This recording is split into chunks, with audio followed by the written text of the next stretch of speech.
environment?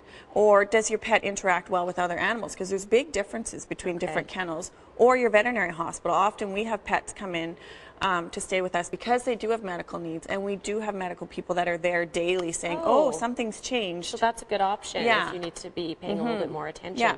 And so do you just call around and kind of find out what the different kennels are like? Talk to your vet? Yes, the best thing would be to phone your veterinarian, because we often know who we like to refer to and what's appropriate for your pet. You know, and that's the most important piece, really, is your pet and what works for them and what they need. And of course, I mean, it's been so mild lately, but the weather's going to be getting colder, and you want to make sure that you don't forget your pet outside either. So always checking. Did you let the cat in? And people coming and going. Did they realize it was a small dog that could have scooted outside because it was stressed, because there were a lot of people? Really make sure you know where your pet is, because cold is very significant to pets, even if they're the furry variety, like the really furry types. It is very cold here, so. Okay, well, thank you so much. You're welcome. Very helpful tips, Andrew. Just make sure that you keep your pets in mind at this time of year as well. Time now for your health.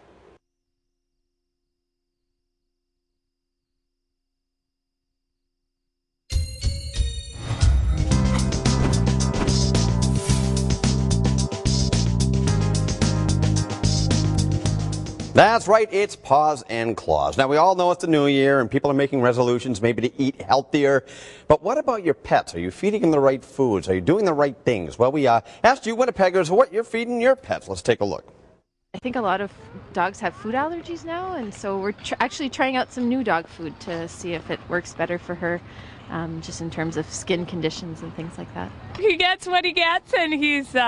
We also have kids, so he has a tendency to get a lot of people food too. We give him some human food, basically fruits and vegetables, carrots.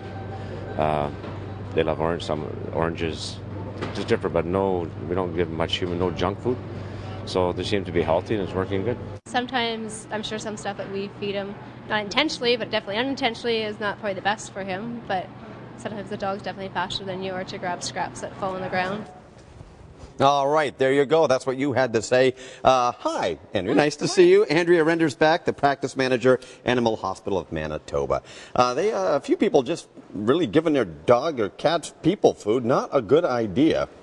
Well, it's hard on them. I mean, with kids, it's hard to avoid that. Oh, but I know. It can cause a lot of stomach upset because it's sort of indiscriminate food and what they're not used to. Right. Fat, spices, that kind of thing, too. So. Well, we're talking about diets. Specifically, we're going to chit-chat about cats. I mean, but all animals, you know, you got to be smart about what you feed them.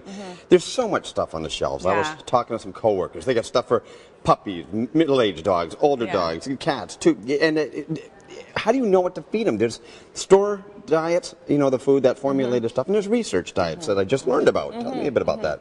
Well, what we recommend is diets that are researched. So they've done feed trials. The people who create the diets have more letters behind their name than you can possibly imagine.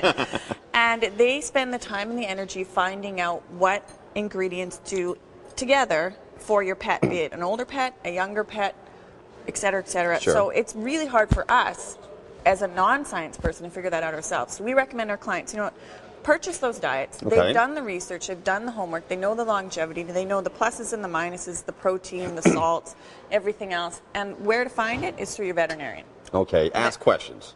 Ask questions. We know eating better promotes longevity. The same thing applies for your pet. Now, it's hard with a pet because we're the same. We like the salt, we like McDonald's, we like the fat. It tastes better than, say, a spinach salad. And often the differences between, say, a research diet and a formulation diet is that palate change for animals. And so do they get bored eating the same thing? There's debate in that, but what they do, they're like us. They get hooked on something that's higher in salt and fat. Sure. And so then when we say, okay, Mrs. Smith, we need to do better by your pet. This is not good for her kidneys. This is not good for her weight. Right. Things like that. Especially cats. We see a lot of round cats.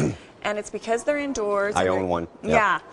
And it's a hard switch. So your veterinarian and their staff can say, okay, this is a diet that's appropriate for your pet. They've done the research. They've done the homework. It's been studied. It's peer-reviewed. It's written in medical journals. And then this is how to switch them over, because that's the next hardest piece. Well, yeah, you just don't plop a whole new food in their dish, because you could have trouble that way, too. Yeah, you can really upset their stomachs, and also, they're not going to like it. No? And then you're going to give up. No. I mean, there's stuff on pet food bags, and I was reading in the email you sent that a good example, like cranberries listed on cat food. Like they put just stuff in there to. It's for the consumer, right? Yeah. Yeah.